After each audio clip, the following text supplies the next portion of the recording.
કાચ દઈને કાલ દઉં, પેલા તમે આનો વિડીયો તો જુઓ. અને મહિપતસિંહ બીજી વાત તો હું ભૂલી ગયો, તે એવું કહ્યું કે મારા ઘરે આવીને મને મારીશ.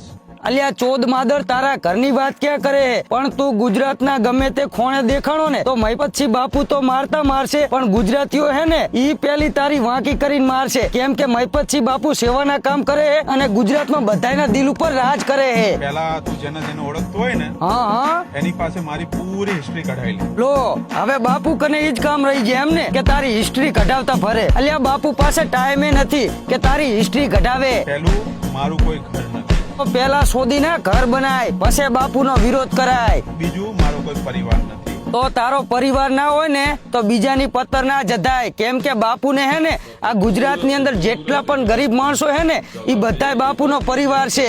અને બીજું હજુ તું પણ સુધરી જા અને બાપુના પગામાં જઈને પડી જા. કેમ કે બાપુ હે ને મોટા દિલ વાળા હે, તને માફે કરી દેશે. અને મેં શું કર્યું છે ને એક પહેલા જાણી લે. એટલે તે આખી જિંદગી શું કર્યું છે મહિપતસિંહ બાપુને જાણવાની જરૂર છે. બાકી હું તને કહી દઉં કે તે આખી જિંદગી હે ને કોકના કોદા જ ગણ્યા હે. અને જે ઓંધા કોદા ના હોય ને ફાટેલી કોન્ડમના, એ આવા જ પેદા થાય. કાંક તમારાથી સારું થાય ને તો કરો, બાકી કોઈના કોદા ના ગણો.